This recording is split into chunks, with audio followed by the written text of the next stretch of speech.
오늘 우리에게 주시는 하나님의 말씀, 먼저 창세기 4장 1절부터 15절인데 13, 14, 15절만 함께 먼저 합독하겠습니다. 시작. 가인이 여호와께 아뢰되 내 죄벌이 지기가 너무 무거우니이다. 주께서 오늘 이 지면에서 나를 쫓아내시온즉 내가 주의 낯을 배웁지 못하리니 내가 땅에서 피하며 유리하는 자가 될지라. 물은 나를 만나는 자마다 나를 죽이겠나이다. 여호와께서 그에게 이르시되 그렇지 아니하다. 가인을 죽이는 자는 벌을 7배나 받으리라 하시고 가인에게 표를 주사 그를 만나는 모든 사람에게서 죽임을 면하게 하시니라. 이어서 1장 1절과 2절 시작.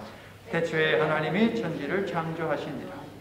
땅이 혼돈하고 공허하며 흑암이 깊음 위에 있고 하나님의 영은 수면 위에 운행하시니라. 아멘. 가인과 아벨에 관한 이야기를 읽으면 궁금한 것들이 너무 많습니다. 왜 하나님께서는 가인의 제사는 받지 아니하시고 아벨의 제사만 받으셨는가? 14절을 보시면 가인은 물은 나를 만나는 자마다 나를 죽이겠습니다 라고 하면서 죽음을 두려워하는데, 무릇이라는 단어는 모든 이라는 뜻입니다. 부모인 아담과 하와가 아들인 하나 남은 아들을 가인을 죽일 리 없지요. 그렇다면 모든 사람들은 도대체 누구입니까? 세 번째 질문 17절을 보세요. 가인에게 아내가 있습니다. 이 아내는 도대체 누구입니까? 하와는 아담의 아내이니까 하와일 수는 없고 엄마가 아내일 수는 없잖아요. 미국에서는 가끔씩 그런 일도 벌어지더라고요. 어쨌든 그럼 이 여자는 누구입니까? 오늘 본문에 기록된 가인이 하나님에게서 받은 표, 이것은 또 무엇입니까? 가인과 아벨을 둘러싼 이야기 속에는 우리에게 궁금증을 유발하는 수많은 질문들이 있습니다. 성도 여러분, 성경을 읽으면서 궁금한 것들이 많이 있을 수 있고요. 많은 질문을 할 수 있고 여러분 나름대로 상상도 할 수 있습니다. 그러나 중요한 것은 무엇이냐? 성경이 관심하는 것이 무엇이냐? 이 사실을 놓치지 않고 해당 질문들에 접근을 하는 것입니다. 성경은요, 가인이 몇 에이커의 땅을 가지고 있었는지, 어떤 과일을 심었는지, 어떤 곡식을 심었는지에 대해서 이야기하고 있지 않습니다. 아벨이요, 양 외에 다른 가축들을 돌보지는 않았는지, 양만 돌보았다면 몇 마리나 돌보았는지, 여기에 관해서도 아무런 이야기를 하지 않고 있습니다. 이유가 무엇일까요? 성경이 전하고자 하는 메시지와는 상관이 없는 내용이기 때문에 다 드랍시켜 버리는 것입니다. 비본질적인 것들을 가지고 질문하면서 거기에서 답을 얻으려고 하면 안 되고, 본질적인 것, 성경은 왜 이 이야기를 하나님의 말씀이라는 성경 속에 담았을까라고 하는 이 질문에서 우리가 비껴가면 안 된다는 거예요. 가인에 관련된 4가지 질문을 드렸는데요, 우리가 놓치지 말아야 하는 것은 가인의 이야기를 통해서 도대체 성경은 무슨 이야기를 하려고 했느냐라고 하는 것 아니겠습니까? 달리 말하자면 가인의 이야기가 가지고 있는 기능이 무엇이냐 하는 질문이에요. 이 기능에 초점을 맞춰야지 가인의 이야기에서 찾아지는 이 아내는 누구냐, 가인을 죽이려고 하는 사람들은 누구냐, 받은 표는 무엇이냐, 왜 가인의 제사는 받지 않았느냐, 이러한 질문들, 이런 질문들 해도 되지만 핵심적인 것을 붙들고서 해야 한다는 것이죠. 거두절미하고 가인의 이야기가 가지고 있는 핵심적인 기능, 이것은 무엇이냐? 구원하시는 하나님의 은혜인데요, 구원하시는 하나님의 은혜는 가인의 이야기뿐만 아니라 성경 전체를 읽으면서 우리가 항상 붙들어야 하는 성경의 주제입니다.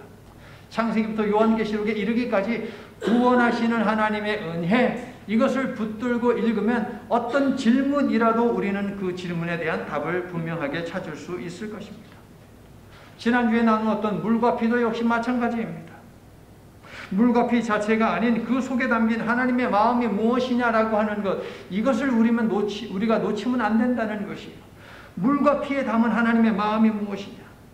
사도 요한은요, 하나님의 아들 예수께서 물과 피로 임하셨음을 통해 예수님의 참 사람됨을 증거를 했죠. 예수께서 참 사람 되신 이유는 무엇입니까? 하나님의 의를 드러내기 위함이라는 것을 배웠습니다. 하나님의 의는 무엇입니까? 한마디로 구원입니다. 하나님의 의는 어떤 상황 속에서도 무엇을 통해서든지 간에 우리를 구원하기를 원하신다. 이게 하나님의 의입니다. 우리가 자복하고 회개하는 마음으로 물로 나와 세례를 받고 십자가로 나와 보혈로 씻으면 우리의 죄를 용서하시고 우리를 구원하여 부활과 영생애로 나아가게 하시는 것, 이것이 바로 하나님의 의입니다. 그래서 하나님의 의는 무엇이냐? 이것은 곧 하나님의 구원하시는 은혜입니다. 하나님의 의는 하나님의 구원하시는 은혜요? 이것은 창세기에서부터 요한계시록에 이르기까지 우리의 삶 속에도 여전히 존재하고 역사하고 있는 힘이다. 할렐루야. 하나님의 구원하시는 은혜가 저와 여러분에게도 떠난 적 없이 지금도 여전히 앞으로도 함께함을 믿으시기를 예수님의 이름으로 축원합니다. 자, 이 은혜는요, 이미 태초에서부터 찾아지는데요. 가인이 받은 표에도 하나님의 의, 곧 구원하시는 하나님의 은혜가 있습니다. 학자들은 질문합니다. 가인의 표가 도대체 뭐냐라고 말입니다. 어떤 학자들은 가인의 몸에다가 어떤 문신을 새겼을 것이야. 더 나아가서 어떤 학자는 그 문신의 내용이 무엇이냐? 여호와 하나님의 이름인 알파벳, 히브리 알파벳 이 4개를 하나님이 새겨주셨을 것이다 라고 그렇게 이야기하기도 합니다. 어떤 사람은 가인의 몸 어느 곳에다가 하나님이 어떤 그림을 그렸을 것이다 라고 그렇게 주장하기도 합니다. 가인이라고 하는 단어의 뜻은 대장장이라는 뜻이거든요. 그래서 어떤 학자들은 쇠에다가 불을 막 지져가지고서 이제 뜨겁게 한 다음에 그 쇠덩어리를 갖다가 여기다가 쭉 지시는 거 있잖아요. 화인. 이 화인을 갖다가 가인의 몸에다가 하나님께서 대셨을 것이다 라고 말하기도 하고요.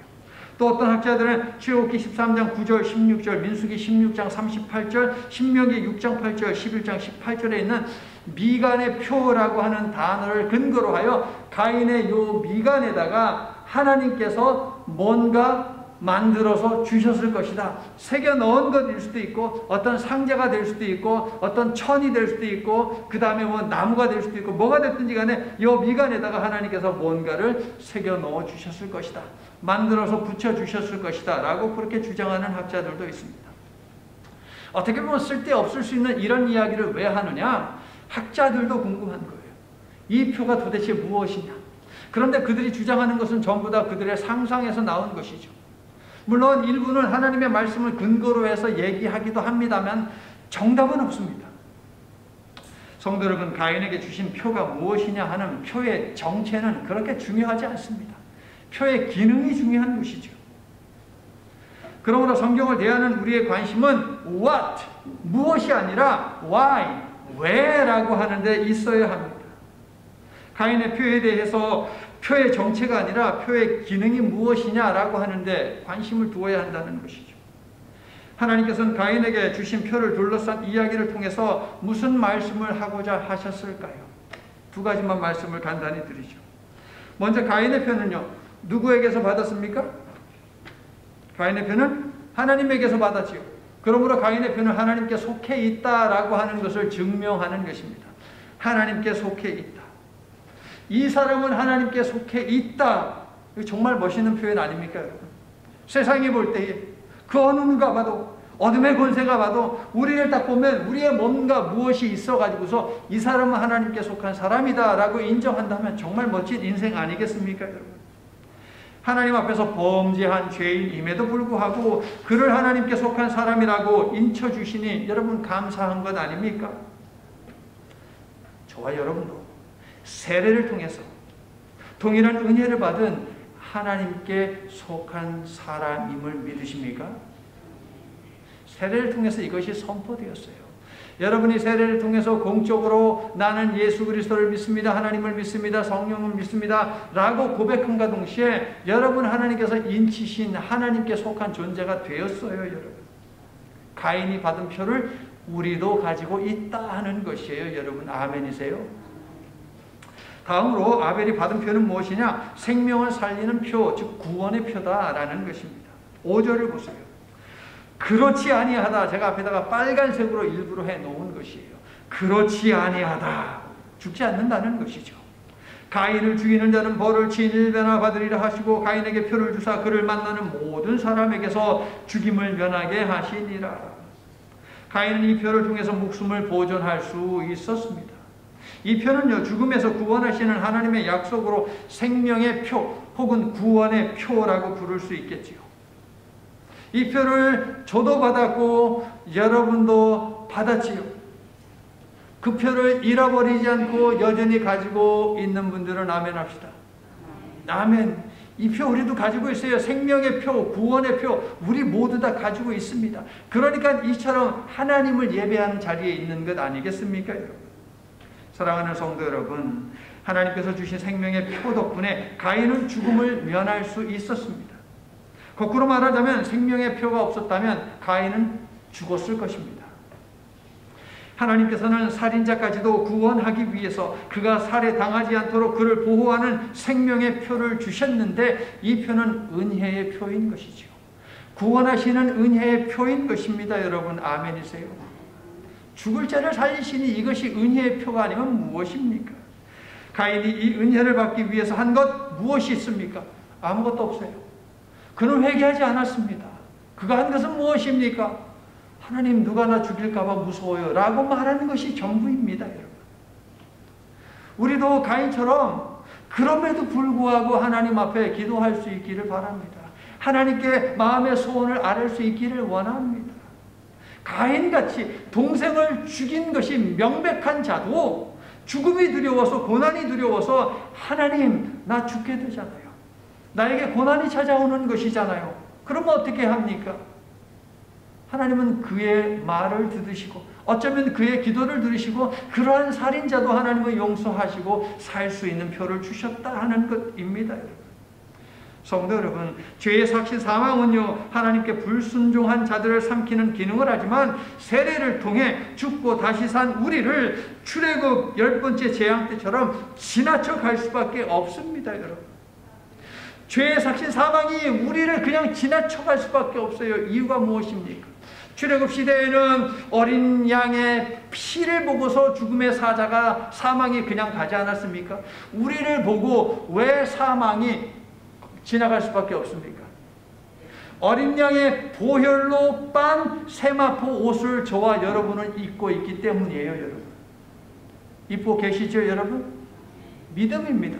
그 세마포 옷은 믿음입니다. 이처럼 하나님 전에 나와 하나님을 바라보며 예수 그리스도의 보혈에 감사하며 예배하는 것, 이것이 바로 하얀 세마포 옷이에요. 여러분, 이것을 보고 감히 어둠의 권세가 우리를 어찌하지 못하는 것 믿으시기를 바랍니다. 여러분, 어둠의 권세가 뭘 해도 이 표를 결코 성도 여러분 빼앗기지 마십시오. 바울처럼 예수님의 십자가 사랑을 몸과 마음과 영혼에 새기며 사시기를 예수님의 이름으로 간절히 축원합니다. 범죄자 가인을 죽이지 아니하시고 살려주신 이 하나님의 은혜는 가인의 부모의 삶 속에서도 찾아집니다. 생명과 죽음의 경계선인 선악과를 침범을 하고 말지 않았습니까? 그러한 그들은 죽어 마땅했습니다. 그런데 하나님께서는 그들을 죽이지 아니하셨습니다. 오히려 무엇을 하셨습니까? 옷을 만들어 입히심으로 그들의 수치를 가려주셨지요.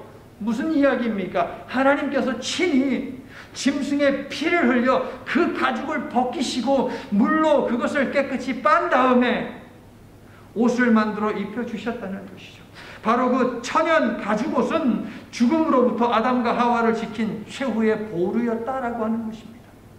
피가 배어있는 그 옷은 그들을 죽음에서 멸망에서 건져준 하나님의 은혜였다는 것이지요. 할렐루야. 아담과 하와의 부끄러운 것을 가리기 위해서 아무런 잘못도 저지르지 아니한 하나님의 소중한 피조물이 피를 흘려야만 했습니다. 피해 사건은 신약시대에만 있었던 것이 아니라 태초에도 있었던 것이죠. 하나님의 희생이 아담과 하와를 살리신 것입니다. 하나님께서는 거기에서 멈추지 아니하시고 사형수 커플에게 한 걸음 더 나아가서 생명을 선물로 주셨습니다. 이건 또 무슨 이야기입니까? 가인이 태어났거든요. 범죄한 그들에게 하나님께서 옷을 입혀주시고 그 다음에 연결되는 내용이 무엇이냐? 가인이 태어났어요. 생명을 그 집안에 주셨다고요. 그러나 그 태어난 생명조차 범죄하여 죽음에 직면하게 됩니다. 가인이 동생 아벨을 죽이지 않았습니까? 그러나 하나님께서 주신 표가 살인자 가인을 죽음으로부터 보호했습니다. 어쩌면 하나님께서는 아담과 하와에게 했던 것처럼 하나님의 피조물 가운데서 뭔가를 희생시켜서 표를 만들어 가인에게 주셨는지도 모릅니다. 사랑하는 성도 여러분, 하나님은 범죄자들을 위해서 지속적으로 살 길을 열어주셨고 열어주고 계심을 믿으십니까? 아멘. 세상이 아직까지 망하지 않고 저와 여러분이 이처럼 숨쉬며 살고 이처럼 하나님께 나와 예배할 수 있는 것, 이것이 무엇이냐? 하나님의 은혜인 줄로 믿습니다. 아담과 하와가 하나님으로부터 받은 가죽옷이나 가인이 하나님으로부터 받은 그 표는 분명 죽음과 관계되어 있는데, 죽어야 할 인생이 오히려 죽음의 위협으로부터 보호받은 이 놀라운 하나님의 은혜를 담고 있다는 것이에요. 그것이 가죽옷과 표의 의미입니다. 하나님의 구원하시는 은혜를 담고 있습니다, 여러분. 성도 여러분, 하나님은 죽을 아담과 하와를 살리려 짐승을 죽이셨고, 무고한 동생의 생명을 빼앗은 가인에게는 생명의 표, 구원의 표를 주셨습니다. 그리고 저와 여러분에게는 보혈의 십자가를 부활과 영생을 위한 표로 주셨다라고 하는 것입니다. 이 표를 가지고 계신 분은 자신 있게 아멘 합시다. 아멘. 예수 그리스도의 보혈, 이거 없으면 여러분 다들 어디로 가는지 알죠, 여러분? 자, 이 놀라운 구원하시는 하나님의 은혜의 표는요, 하나님께서 창조 행위를 하시기 전에 이미 찾아져요. 그게 바로 오늘 두 번째 본문 1장 1절과 2절이에요. 하나님께서 창조를 하시고 나서 이것이 찾아지는 게 아니고 창조 행위를 하시기 그 전부터 하나님의 구원하시는 은혜가 찾아지는데요. 두 번째 본문 우리가 함께 한 번 더 읽지요. 창세기 1장 1절 2절 함께 시작. 태초에 하나님이 천지를 창조하십니다. 땅이 혼돈하고 공허하며 흑암이 깊음 위에 있고 하나님의 영은 수면 위에 운행하시니라. 자, 1절은요, 하나님께서 하늘과 땅을 창조하셨다 라고 선포를 하는데, 3절부터 시작되는 하나님의 창조 행위를 짧게 요약하여 선포한 말씀일 수도 있고 그렇지 않을 수도 있습니다. 1절과 2절을 두 개의 다른 이야기로 분류를 해내면 2절 전반부는 질서와 조화를 이룩하신 1장 1절에서 하나님이 완벽하게 만드신 그 세상 있지 않습니까? 천지. 완벽하게 만드신 그 천지. 여기에 부여하신 질서와 조화. 이 사건이 있은 후에도 여전히 지속된 태고의 혼돈과 공허와 흑암, 즉 무질서에 대한 고발일 수 있습니다. 2장 1절 전반부는. 하나님께서 창조하시고 그 세계에 질서와 조화를 부여하셨는데 이것을 갖다가 파괴했다는 것이지요. 그거에 대한 고발이 1장 2절 전반부에 있는 내용입니다. 성경 전체의 이야기를 고려할 때에 하나님의 완전한 창조 세계를 무질서하게 만드는 것은 무엇이냐? 죄입니다. 죄가 하나님의 창조 세계를 무질서하게 만들었습니다. 그러니까 1절과 2절 사이에 우리에게 구체적으로 알려지지 않은 인간의 죄로 인해 발생한 어떤 큰 사건이 있었을 수 있다는 말씀이에요. 아담과 하와 그리고 가인이 저지른 죄악은 하나님이 부여하신 질서를 파괴한 죄를 한 예로 보여주는 것일 수 있다는 지적입니다. 태고 쪽의 죄인들을 대표하는 이들 3인방에게서 찾아지는 죄의 모습으로 인해 하나님의 완벽한 창조 세계가 혼돈과 공허로 뒤덮였다는 것입니다. 여러분, 따라오고 계세요, 여러분? 아담과 하와, 가인 뒤에 등장하지만 죄인, 죄악된 인간을 대표하는 존재라고 본다면 창세기 1장 1절의 그 창조 이후에 하나님께서 만드신 인간들이 범죄하여서 그 완벽한 하나님의 창조 세계를 혼돈과 공허로 뒤덮어 버렸다는 것이죠. 혼돈하고 공허하며. 이사야서 34장 11절과 예레미야서 4장 23절도 혼돈과 공허라는 단어를 함께 묶어서 사용을 하는데요. 혼돈에 해당하는 단어는 무엇이냐? 토후, 황무지같이 쓸모없이 되어버린 상태를 의미합니다. 그러니까 전쟁으로 인해서 도시가 파괴돼가지고 폐허가 되어버린 우크라이나의 한 모습을 여러분 보십시오. 그렇게 폐허가 되어버린 것, 이것이 바로 혼돈입니다. 혹은 도덕적으로 문란해버린 상태, 이것이 바로 혼돈입니다. 공허에 해당하는 단어는 무엇입니까? 텅 빈 상태입니다. 아무것도 없는 것입니다. 희망도 찾아지지 않는 것입니다. 이것이 공허입니다. 노아의 시대에는 이러한 혼돈과 공허의 상태에 대해서 하나님께서 물로 심판을 하지 않았습니까, 여러분? 하나님께서 만드신 질서 잡혔던 땅은 혼돈하고 공허했고, 그 다음에 뭡니까? 말씀이 흑암은 깊음 위에 있었다.